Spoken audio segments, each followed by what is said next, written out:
أنفسنا ومن سيئات أعمالنا من يهده الله فلا مضل له ومن يضلل فلا هادي له وأشهد أن لا إله إلا الله وحده لا شريك له وأشهد أن محمدا عبده ورسوله يا أيها الذين آمنوا اتقوا الله حق تقاته ولا تموتن إلا وأنتم مسلمون أما بعد فإن أصدق الحديث كتاب الله وخير الهدي هدي محمد صلى الله عليه وسلم وشر الأمور محدثاتها وكل محدثة بدعة وكل بدعة ضلالة وكل ضلالة في النار.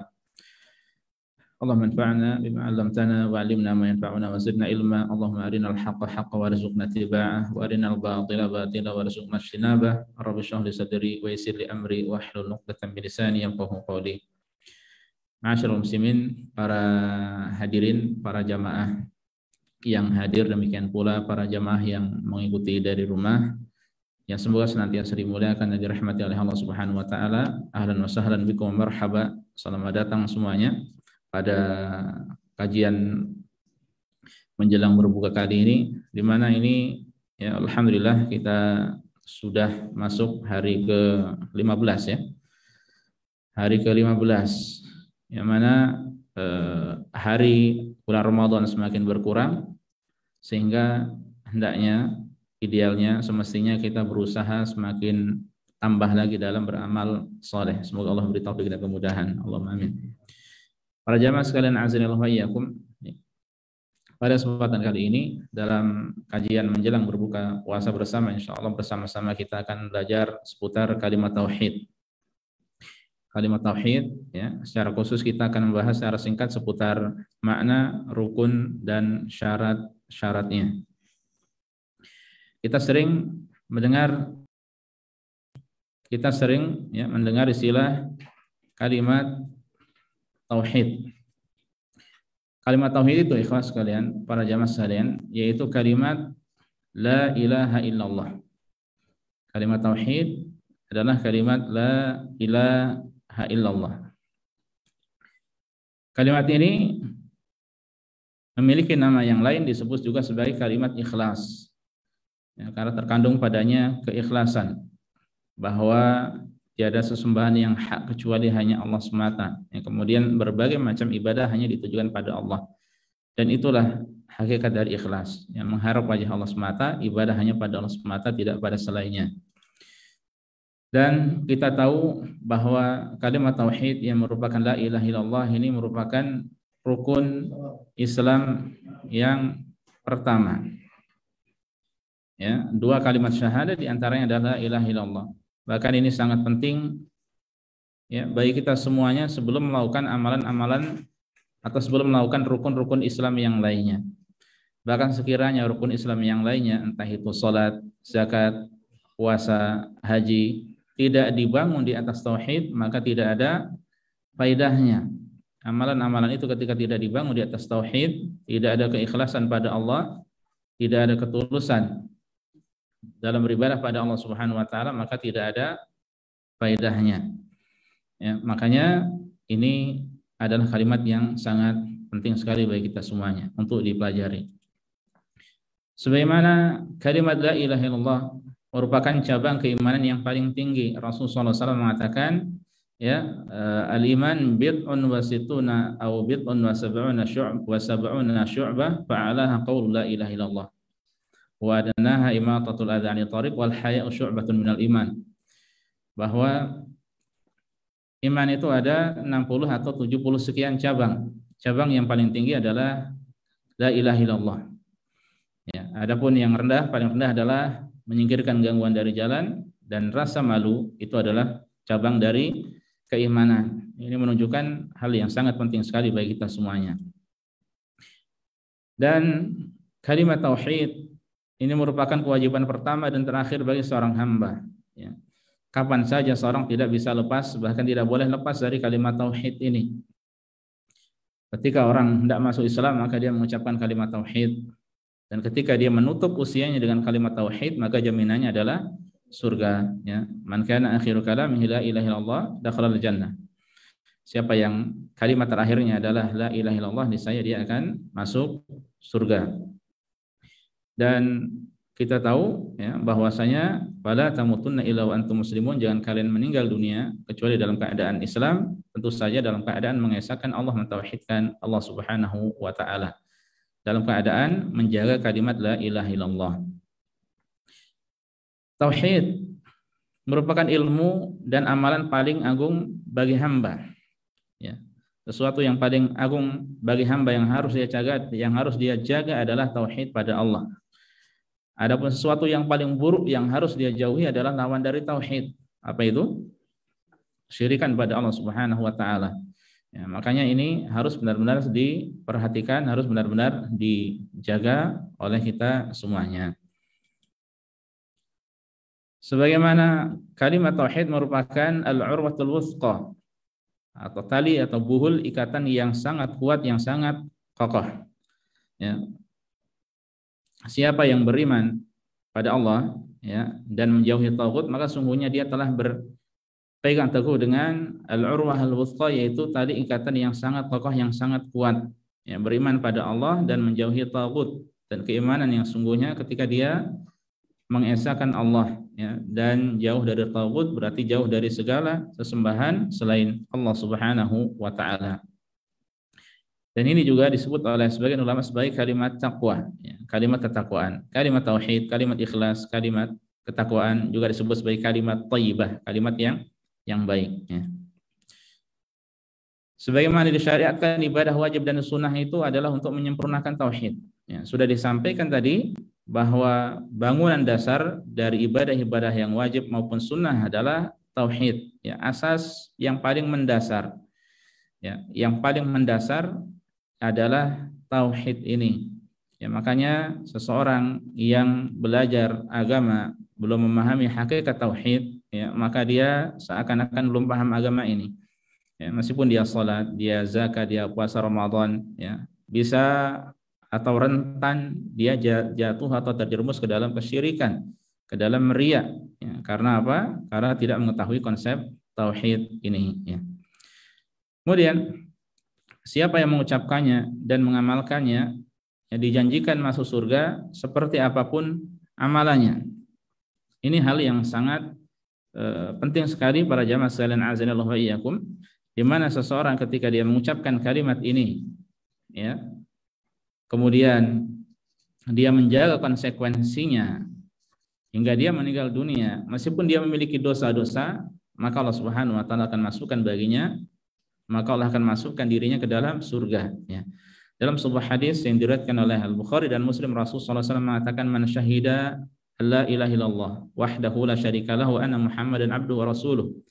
Siapa yang bersaksi, ya, bahwasanya tiada sesembahan yang hak kecuali hanya Allah, tiada sekutu baginya, dan bersaksi bahwa Muhammad adalah hamba dan rasulnya, wa anna Isa abdullahi wa rasuluh, dan bahwasanya Nabi Isa adalah hamba dan rasulnya, wa kalimatuhu alqaha ila Maryam wa ruhun min, dan dia meyakini bahwasanya Isa adalah kalimat, ya, yang Allah tiupkan kepada Maryam dan merupakan ruh dari Allah, wal jannata haqqun, dan siapa yang bersaksi bahwasanya surga adalah hak, wan nar haqqun, dan neraka juga hak, adkhalahullahu al-jannah ala ma kana minal amal, maka Allah akan masukkan ke dalam surga seperti apapun amalannya. Jadi orang ketika dia menyempurnakan atau menjaga dua kalimat syahadah, di antaranya adalah la ilaha illallah ini, ya, kemudian dia melakukan kemaksiatan di bawah kesyirikan, ya, maka dengan izin Allah tetap dijamin, ya, surga oleh Allah. Kesudahannya adalah surga. Meskipun hal ini bukan berarti, ya, kita membolehkan atau menggampangkan atau meremehkan perbuatan dosa atau kemaksiatan. Tidak, ya, sama sekali tidak demikian. Hanya saja ini menunjukkan, ya, pentingnya berpegang teguh dengan tauhid, ya, dalam beragama. Nah, ikhwas sekalian para jamaah azanillahu wa iyyakum yang semoga senantiasa dimuliakan dan dirahmati oleh Allah Subhanahu wa taala, ya, maka itu pembahasan seputar kalimat tauhid ini adalah pembahasan yang sangat-sangat penting sekali bagi kita semuanya. Makna kalimat tauhid. Apa arti kalimat tauhid itu? Dalam bahasa Arab, ya, ulama biasa menyebutkan kalimat tauhid itu artinya adalah la ma'buda bihaqqin illallah, atau la ma'buda haqqun illallah. Tiada sesembahan yang hak kecuali hanya Allah Subhanahu wa taala. atau tiada sesembahan yang berhak diibadahi dengan benar ya kecuali hanya Allah Subhanahu wa taala ya. Ini keyakinan yang harus kita yakini dengan benar bahwa tiada sesembahan yang hak, tiada sesembahan apapun ya yang berhak diibadahi, yang ditujuan padanya ibadah kecuali hanya Allah Subhanahu wa taala semata. Ya, makanya kalimat la ilaha illallah ya, ini nanti mengandung dua rukun yang begitu besar. Apa rukunnya? Ya, dua rukun kalimat tauhid. Yang pertama adalah an-nafyu atau peniadaan pada kalimat la ilaha. Ya. Jadi kata la ilaha, apa artinya la ilaha? Tidak sesembahan, tiada Tuhan. Ini keyakinan siapa tidak Tuhan? Ateis ya. Makanya kalau Dr. Zakir Naik dia ketika berdebat dengan seorang ateis dia senang. Ya, dia itu hanya punya separuh ini, tinggal menyempurnakan separuhnya maka sudah selesai, dia jadi seorang muslim. Dia masih keyakinan masih sampai ini aja ya. Ya la ilaha, tiada sesembahan, tiada Tuhan. Nah, ini harus kita yakini ya, artinya kita meniadakan seluruh sesembahan selain Allah. Semua sembahan yang ada batil dan tidak berhak diibadahi sama sekali. La ilaha, tiada sesembahan sama sekali ya yang hak, yang benar, yang berhak diibadahi. Entah itu mungkin ada orang yang menyembah malaikat, ada yang menyembah nabi, dan mereka semuanya tidak ridha dengan hal tersebut. Ada yang menyembah orang-orang saleh, dan orang-orang saleh itu kalau paham tentu tidak ridha. Ya, kalau orang diibadahi kemudian dia ridha namanya apa? Taghut, ya, termasuk dari taghut. Ada orang yang diibadahi dan dia ridha dengan hal tersebut, meskipun dia tidak mengajak orang beribadah padanya. Atau ada orang yang mengajak orang lain beribadah kepadanya, meskipun dia tidak diibadahi, maka juga termasuk sebagai taghut. Atau mungkin ada yang beribadah kepada pohon, kepada sumur tua, kepada batu, kepada jin, kepada syaitan, kepada penunggu lembah, kepada penunggu mungkin candi-candi ini, candi itu, kepada matahari, kepada bulan, kepada tikus. Ya. Ada yang beribadah pada tikus tidak? Ya, ada katanya. Siapa? Ya.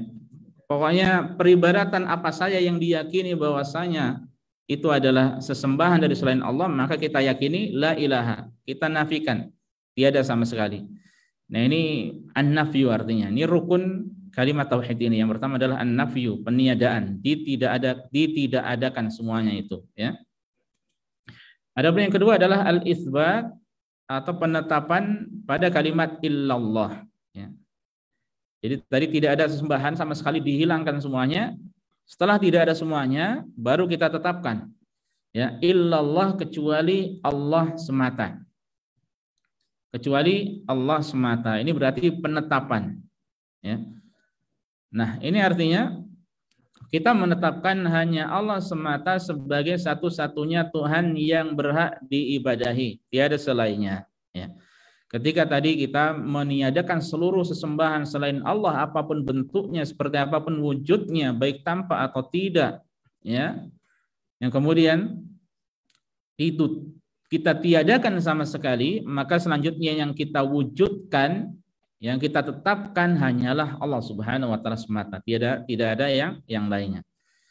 Nah, ini kalimat la ilaha illallah, tiada sesembahan yang hak, tiada sesembahan yang berhak diibadahi dengan benar kecuali Allah, ini sangat-sangat mengena, sangat-sangat mantap, ya. Jadi seperti seseorang atau kita ketika di kelas ini, kemudian seorang berkata, tidak ada seorang pun di kelas ini kecuali Ali contohnya. Tidak ada seorang pun di kelas ini kecuali Muhammad contohnya. Ini berbeda ketika seorang mengatakan di kelas itu ada Ali, di kelas itu ada Muhammad. Kalau kita mengatakan di kelas itu ada Ali contohnya, maka ini tidak menutup kemungkinan ada Muhammad, ada Abdullah, ya, ada Ahmad, ada Zain, ada siapa lagi, ya. Ada Khalid. Ya. Khalid siapa, Mas? Khalid Muhsin ya. Dan yang lainnya. Tapi kalau kita mengatakan tiada seorang pun di kelas kecuali Ali ya, kecuali Pak Khalid ya, maka hanya dia saja. Nah, demikian pula berkaitan masalah sesembahan selain Allah. Tiada sesembahan yang hak ya. Pokoknya tidak ada yang hak. Sesembahan itu kan banyak, tapi semuanya tidak hak ya. Semuanya itu sesembahan itu banyak. Ya, tapi semuanya tidak hak. Ya, yang hak hanya satu, yaitu Allah Subhanahu wa taala.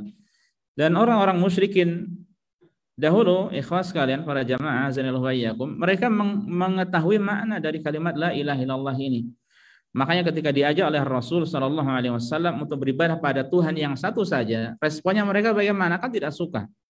Ya, mereka mengatakan aja'alal alihata ilahan wahida inna hadza la syai'un ujab. Ya. Apakah orang ini mau menjadikan Tuhan-Tuhan yang banyak itu, ya, ada Manat, ada Lata, ada Hubal, ada siapa lagi? Uzza, ya, dan sesembahan-sembahan yang lainnya. Ada yang namanya Nailah, ada namanya siapa lagi ya? Banyak sembahan-sembahan pada saat itu, ya. Itu berarti ditiadakan. Ya, apakah sesembahan-sembahan yang banyak itu semuanya hanya dijadikan satu saja, yang lain tidak dianggap, ya, kecuali hanya Allah saja? Inna hadzal syai'un ujab, sungguhnya ini adalah sesuatu yang sangat mengherankan, kata mereka. Ya. Padahal mereka dahulu meyakini yang Maha menciptakan adalah Allah, yang memberi rezeki adalah Allah, yang mengatur segalanya adalah Allah. Ya, kurangnya mereka tidak mau ibadah, ya, ibadah itu tidak ditujukan pada Allah Subhanahu wa taala semata. Jadi orang musyrikin dahulu paham mereka mana ini. Ketika diajak oleh Nabi Muhammad SAW, mereka tidak mau. Makanya mereka lebih mengikuti agama siapa? Nenek moyang mereka. Ya. Kalau nenek moyang kita kan bukan sesembahan ya. Nenek moyang kita seorang pelaut. Ya. Makanya antum di sini di Syarqiyah di pinggir harus tahu mancing, antum, ya. Harus tahu mancing. Siapa yang jago mancing? Sesekali dua kali bawa ikan ke sini ya, dibakar bareng-bareng. Nah, ini dua rukun kalimat tauhid.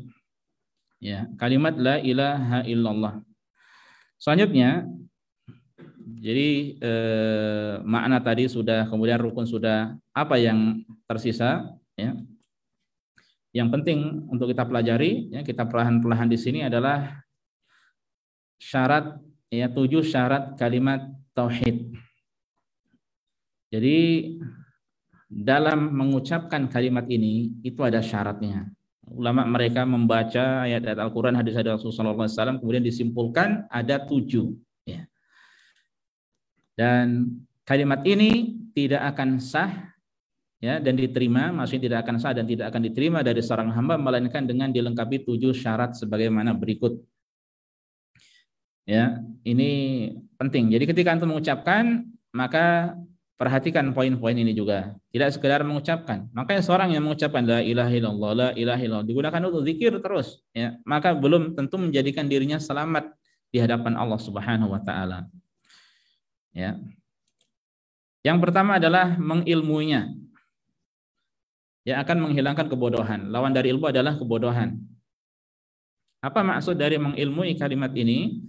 Artinya adalah mengilmui makna tersebut secara nafi dan itsbat. Sudah tadi ya. An-nafi tadi menafikan, itsbat berarti menetapkan. Jadi dia mengetahui makna kalimat ini, bahwa tiada sesembahan yang hak kecuali hanya Allah Subhanahu wa taala semata. Yang kalau dia sudah tahu, maka dia amalkan konsekuensinya. Ya. Jadi ini bukan hanya kalimatun tuqal, kalimat yang sekadar diucapkan saja, tapi kalimat yang harus diamalkan. Kita kan sudah paham ya, insyaallah tiada sembahan yang hak sama sekali ya, kecuali hanya Allah. Tidak boleh antum beribadah pada siapa saja, kepada apa namanya, sebagaimana sudah disampaikan tadi, kepada sepatung, pada berhala, pada apa saja tidak boleh. Ya, baik benda mati atau makhluk hidup tidak boleh. Atau mungkin roh-roh tertentu yang wallahu alam siapa mereka, itu pun tidak boleh ya. Kemudian sesembahan itu hanya ditujukan pada Allah, antum amalkan itu ya, ibadahnya ini ditujukan pada Allah Subhanahu wa taala ya. Kita qul inna salati wa nusuki wa mahyaya wa mamati lillahi rabbil alamin, sungguhnya salatku, sembelihanku, hidup dan matiku hanya pada Allah Subhanahu wa taala. Jadi apa saja ruku kita, sujud kita, termasuk ruku ya, ruku ibadah, makanya tidak boleh ruku di depan orang ya. Kalau jalan di depan orang tidak perlu ruku-ruku, kalau salaman tidak perlu ruku-ruku, biasa saja ya. Karena ruku itu termasuk dari ibadah, salah satu gerakan mulia di dalam sholat. Ya. Puasa kita termasuk haji kita, umroh kita, sembelihan kita, nazar kita. Apalagi Pak? Coba kalau saya minta satu-satu untuk menyebutkan macam-macam ibadah harus bisa ya. Yang tidak bisa tidak boleh makan. Tidak boleh berbuka ya, boleh. Bisa insya Allah. Ibadah banyak banget kan? Ya. Ngasih buka puasa termasuk ya, termasuk sayang belajar di sini kita menuntut ilmu. Ya, kita berusaha semuanya untuk ditujukan hanya pada Allah Subhanahu wa taala semata ya. Dan ini tidak mudah. Kita harus belajar, terus belajar billahi taala semata. Ya. Sampai kapanpun kita terus belajar, terus berusaha untuk mewujudkannya. Nah, itu hakikatnya demikian. Lawannya adalah kebodohan. Ya, mengilmuinya yang akan menghilangkan kebodohan. Nah, lawannya adalah kebodohan. Bagaimana kebodohan contohnya? Seorang meyakini ya atau seorang dia tidak tahu bahwasanya sembahan itu, saya ulangi, seorang tidak tahu bahwa ibadah itu hanya ditujukan pada Allah semata. Ya. Dia meyakini boleh minta kepada pawang, ya, minta hujan pada pawang. Ya. Padahal hujan adalah milik Allah semata. Satu-satunya pawang yang bisa meneteskan air mata adalah pawang merah. Bawang merah itu bukan pawang ya. Pawang merah. Ya. Jadi berat, mungkin dukun boleh diibadahi, boleh disembah, apa boleh diibadahi, dia boleh sujud pada selain Allah. Ini tidak boleh. Ini berarti orang yang bodoh, tidak tahu. Ya. Ini tidak diperbolehkan seperti ini. Makanya kita harus mengilmui. Betapa banyak kaum muslimin yang tidak memahami hakikat dari kalimat tauhid yang dia ucapkan terus dalam zikirnya, la ilaha illallah, kalimat tahlil itu. Ya. Padahal konsekuensinya adalah beribadah hanya pada Allah semata. Termasuk berarti dia kurang memahami atau tidak memahami hakikat dari surat Al-Fatihah yang padanya tertera apa? Iyyaka na'budu wa iyyaka nasta'in, hanya kepadamu kami beribadah dan hanya kepadamu kami memohon pertolongan. Ya, jadi hanya pada Allah semata. Tidak kepada selainnya. Ibadah mutlak hak Allah. Ya, tidak perlu kita bertanya mengapa enggak boleh buat yang lainnya, karena itu jelas adalah kesyirikan pada Allah ya. Dan hak Allah itu ya harus benar-benar kita penuhi. Nah, ini yang pertama. Ilmu ya, lawannya adalah kebodohan. Adapun yang kedua, harus yakin. Jadi ketika seorang mengucapkan la ilaha illallah ya, atau mengucapkan dua kalimat syahadat, dia harus yakin, dengan benar-benar yakin dan hatinya tentram, tenang karenanya ya, tanpa ada keraguan ya, tanpa ada keraguan bahwa Allah semata yang berhak untuk diibadahi ya. Jadi tidak boleh ragu kita. Akidah disebut akidah itu karena adalah ada sesuatu yang jazm, al-imanul jazim, keimanan yang kokoh, yang kuat, yang tegas. Nah, itu disebut sebagai akidah, keyakinan, kepercayaan. Tidak boleh seseorang ya ragu dalam masalah ini ya. Bahwasanya Allah semata yang maha berhak, Allah semata yang berhak diibadahi, adapun sembahan-sembahan selain Allah tidak berhak diibadahi ya. Tidak boleh ibadah ditujukan pada selain Allah Subhanahu wa taala semata. Dalam doa ya, seruan ya Rasulullah atau ya siapa yang sering kita sebutkan dari nama-nama ya Jailani, ya Husain, ya enggak ada ya Khalid tapi ya enggak ada. Tapi ada ya Latif ada Pak. Ya, karena memang ada nama Allah Latif ya. Makanya ada sebuah kisah ya. Wallahu alam. Kisah ini masyhur, seorang diruqyah. Ya, seorang diruqyah, kemudian ditanya, "Ngapa kamu masuk ke orang ini?" Kata orang itu, dia manggil-manggil nama saya. "Nama ente siapa?" "Latif." Dia ngomongnya ya Latif, ya Latif, ya Latif, ya Latif terus. Akhirnya saya terpanggil saya masuk ke dalam dirinya. Ya. Berarti itu nama apa? Nama jin. Ya. Jadi kalau zikir pada Allah tidak ya latif, ya latif, ya latif. Ya. Dengan zikir yang disyariatkan. Kalau mau berdoa ya latif, wahai Allah yang maha lembut, ya, berlemah lembutlah kepada saya, contohnya. Ya. Jadi tidak hanya ya latif, ya latif, ya latif saja. Itu panggilan bukan pujian. Ya. Zikir itu kan berisi pujian pada Allah Subhanahu Wa Taala. Ya. Makanya tidak cukup dengan ya latif saja. Dilanjutkan, mau berdoa atau mau apa. Adapun zikir banyak kalimat-kalimat zikir yang sudah disyariatkan. Yang paling dicintai oleh Allah ada berapa? Kalimat yang paling dicintai oleh Allah ada berapa? 4. Yang paling dicintai. Ahabbul kalami ilallahi arba. Yang pertama, subhanallah. Alhamdulillah. La ilaha illallah, Allahu akbar. Berhak mendapatkan hadiah semuanya. Hadiahnya cuma sedikit, gimana ini? Diundi. Nah, jadi ikhwas sekalian, harus yakin, tidak boleh ada keraguan, ya. Makanya Allah Subhanahu Wa Taala memuji, ya, orang-orang yang beriman sebagaimana difirmankan di dalam surat Al-Hujurat, ya. Innamal mu'minuna alladzina amanu billahi wa rasulihi tsumma lam yartabu. Sesungguhnya orang-orang yang beriman itu hanyalah orang yang beriman pada Allah dan Rasulnya walam yartabu, dan mereka tidak ada raibah. Apa artinya raibah? La raiba fi, apa la raiba fi? Tidak ada keraguan padanya. La raiba fi, ya. Bahkan sebagian orang pun ada yang buat restorannya mat'am la raiba fi, ya. Mat'am tidak ada keraguan padanya, ya. Benar ini, pondok atau mat'am saya lupa, ya. Ada yang membuat mat'am seperti itu. Beriman pada Allah dan Rasulnya tidak boleh ragu, ya, sama sekali. Di dalam sebuah hadis yang diriwayatkan oleh Muslim, Rasulullah SAW mengatakan asyhadu an la ilaha illallah wa anni rasulullah la yalqallahu bihima 'abdan ghairu syakin fihima illa dakhala jannah. Ya, kalimat aku bersaksi tiada sesembahan yang hak kecuali hanya Allah dan aku adalah utusan Allah, tidaklah seorang hamba berjumpa dengan Allah dengan membawa dua kalimat tersebut ghairu syak. Apa artinya syak? Ya.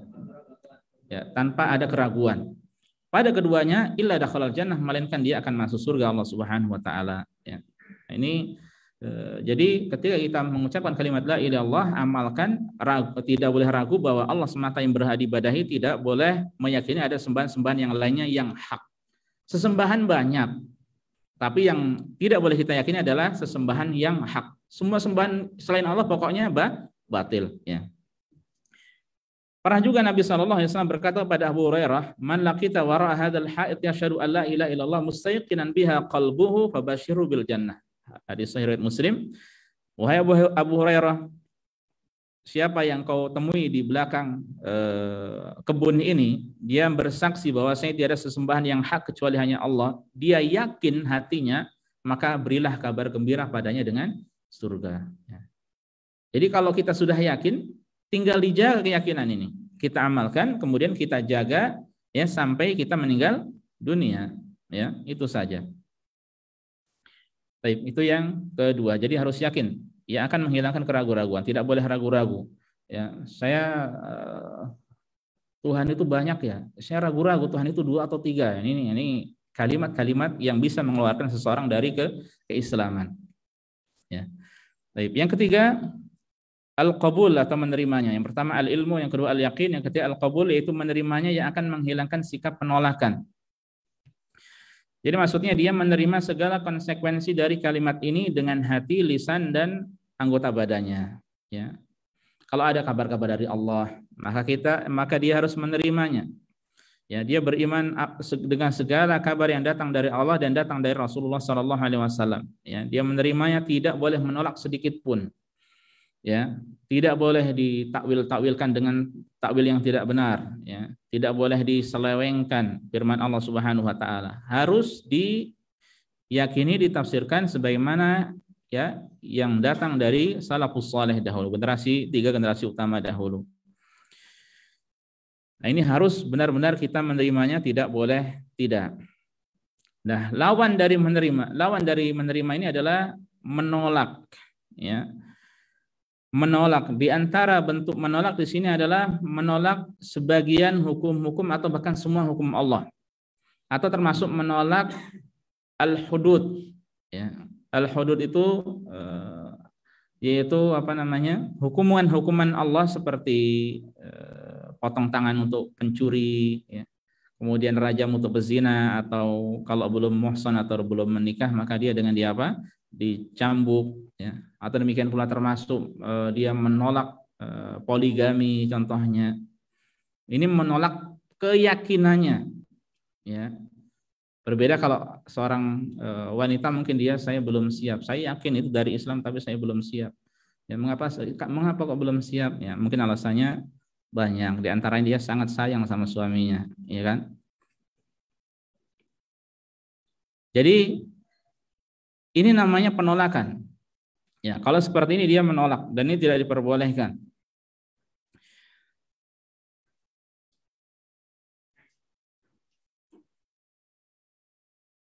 Kemudian para jamaah sekalian azanillahu wa iyyakum, ketika ada orang yang dia mengetahui makna syahadat, dia tahu isinya, secara ilmu dia tahu, ya, tapi dia menolaknya karena sombong, karena hasad bisa jadi, atau karena apa lagi? Sebagaimana orang-orang Yahudi, mereka kan hasad, tidak mau menerima, tidak mau beriman pada Rasul Sallallahu Alaihi Wasallam karena apa? Hasad. Mengapa nabi terakhir itu bukan dari Bani Israel, ya, tapi dari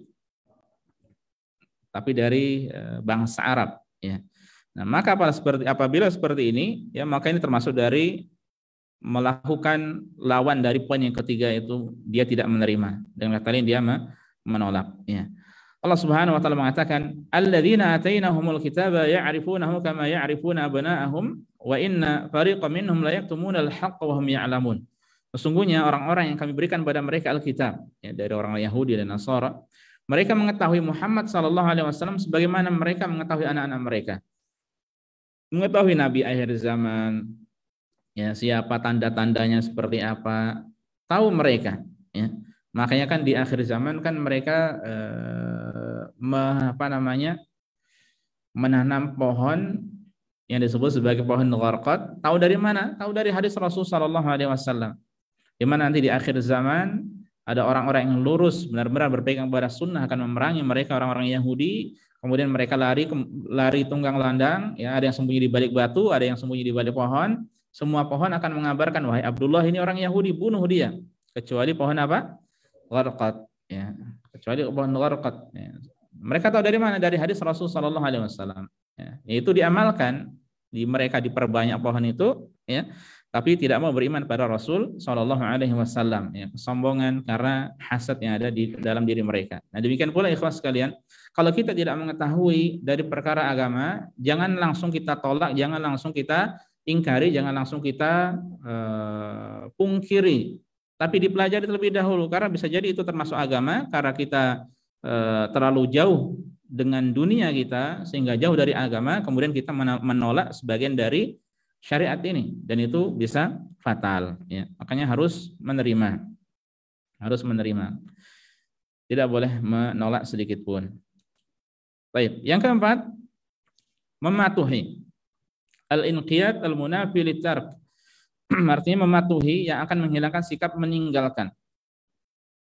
Ya, jadi ketika dia sudah mengetahui, ya, maka dia kemudian meyakini, dia menerima, maka kemudian dia mematuhi, ya, dia patuhi. Mematuhi di sini artinya berarti dia mengikuti, melakukan dengan perbuatan. Ya, apa saja dari tuntunan Allah Subhanahu wa taala, apa saja dari perintah Allah, apa saja dari tuntunan atau tuntutan dari kalimat la ilaha illallah, ya, dia diamalkan, ya, diamalkan.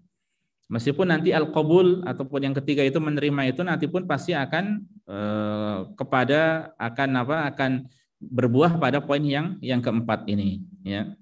Makanya ya kita harus mematuhi, ya, segala apa yang Allah Subhanahu wa taala perintahkan dan tidak boleh kita mengingkarinya, tidak boleh kita meninggalkannya. Ya, lawannya adalah meninggalkan.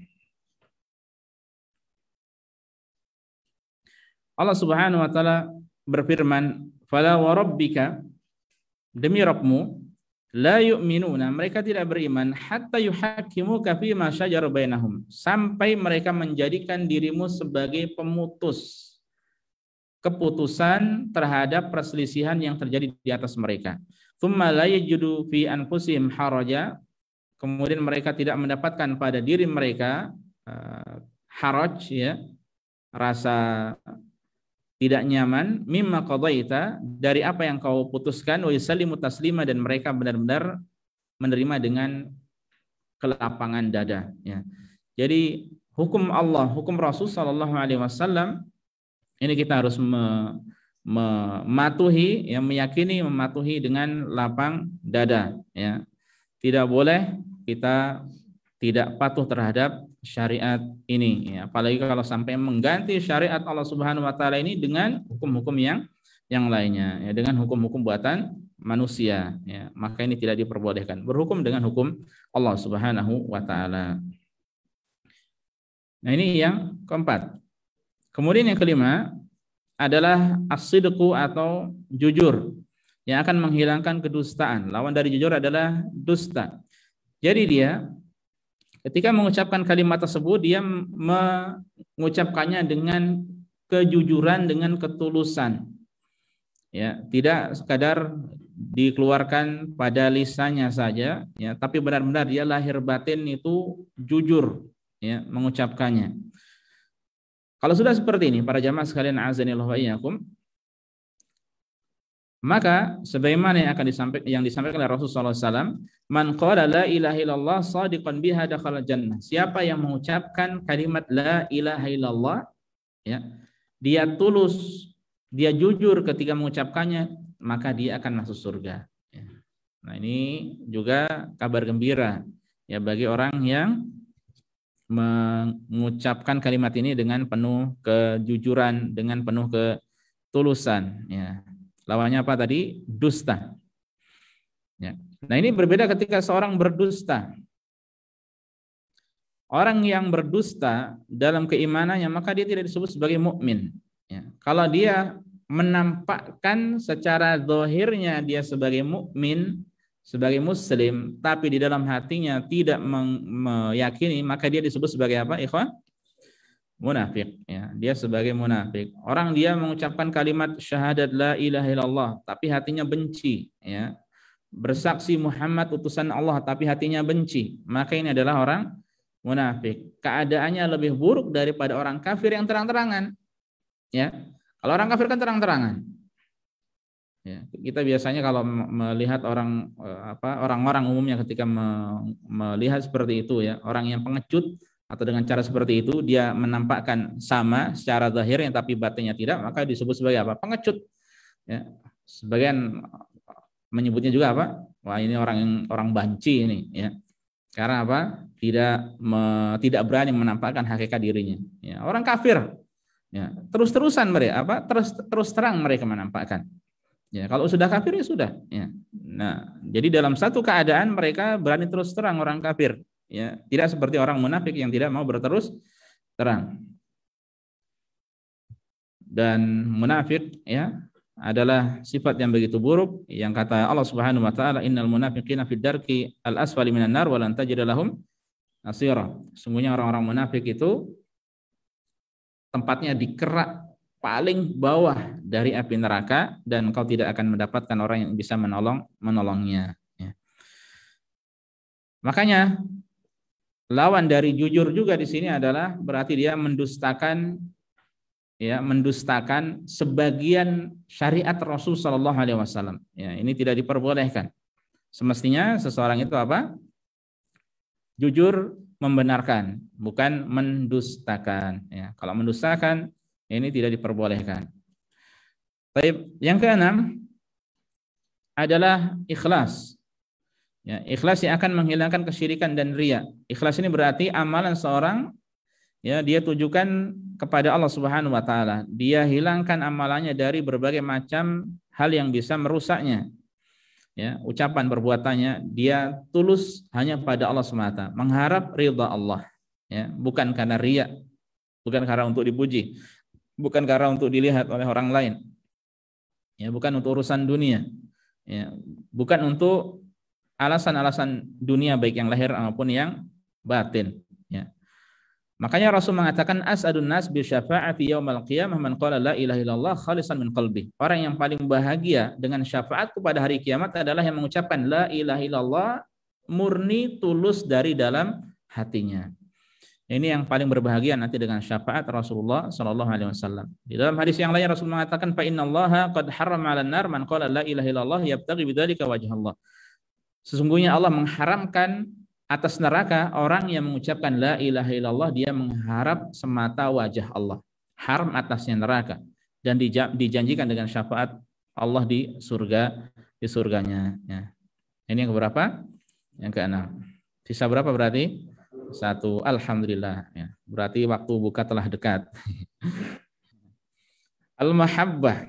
Yang terakhir adalah cinta yang akan menghilangkan kebencian. Maksudnya ketika seorang mengucapkan kalimat la ilaha illallah dia harus cinta, bukan karena keterpaksaan, bukan karena kebencian. Ya, tapi dia benar-benar cinta, ya, dengan kalimat tersebut, ya, dengan konsekuensinya. Konsekuensinya berarti dia, ya, mencintai kamu, mencintai Allah, mencintai Rasulnya, mencintai para sahabat, mencintai orang-orang yang beriman, ya, mencintai para ulama, mencintai tempat-tempat yang mulia, Mekah, Madinah, apalagi Al-Quds contohnya, Palestina, ya. Kemudian dia mencintai waktu-waktu yang mulia, bulan Ramadan, ya, mencintai Lailatul Qadar, mencintai bulan-bulan haram, ya. Nah, ini konsekuensinya. Berarti dia mencintai itu semuanya, termasuk mencintai amal-amal yang baik, mencintai puasa, mencintai haji, mencintai umrah, mencintai ibadah, mencintai zikir, mencintai tilawah Al-Qur'an dan lain sebagainya. Nah, itu konsekuensinya, ya. Makanya orang ketika mengucapkan kalimat ini harus dengan cinta. Tidak boleh dengan kebencian, ya. Tidak boleh dengan kebencian, tidak boleh dengan keterpaksaan. Nah, kalau orang sudah seperti ini, maka dia akan mendapatkan kenikmatan, kelezatan keimanan, ya. Ketika dia cinta Allah, bahkan cinta pada Allah dan Rasulnya itu di atas segala kecintaan yang ada, maka dia akan mendapatkan kelezatan iman. Rasul mengatakan salatun man kunna fihi wajada halawat bihinna wa halawatal iman an yakuna Allah wa rasuluhu ahabba ilaihi mimma siwahuma. Ya, ada 3 perkara yang ketika ada pada seorang hamba maka dia akan merasakan manisnya iman. Dan yang pertama adalah Allah dan Rasulnya harus lebih dia cintai daripada selain keduanya. Ya, termasuk kecintaan pada istri, kecintaan kepada orang tua ini dibawa kecintaan pada Allah dan Rasulnya. Cintaan kepada anak-anak, ya, ini di bawah kecintaan kepada Allah dan Rasulnya. Kalau kecintaan kepada pacar gimana? Ini kecintaan yang haram, ya, tidak boleh. Dia memperbudakkan hatinya kepada selain Allah, ya, dan dia sendiri yang akan menyesali, ya, akan hal tersebut. Nah, ini para jamaah sekalian azanillahu wa iyyakum, 7 syarat kalimat tauhid. Ketika seorang mengucapkan la ilaha illallah, maka dia harus ilmu, meyakini, menerima, mematuhi, jujur, ikhlas dan cinta. Yang kemudian dibuktikan dengan amalan tentu saja, ya. Nah, semoga Allah Subhanahu wa taala menerima amal ibadah kita. Semoga Allah Subhanahu wa taala memberikan kita keistiqomahan di atas iman, di atas tauhid, ya, sebagaimana kita mohon pada Allah semoga kita diwafatkan di atas kalimat la ilaha illallah, di atas tauhid pada Allah Subhanahu wa taala. Allahumma amin. Ini para jamaah sekalian azanillahu wa iyyakum yang bisa disampaikan pada kesempatan kali ini, semoga bermanfaat bagi kita semuanya, ya. Waktu buka masih sisa kurang lebih 3 menit kan, ya. Subhanakallah bihamdika asyhadu an la ilaha illa anta astaghfiruka wa atubu ilaika. Assalamualaikum warahmatullahi wabarakatuh.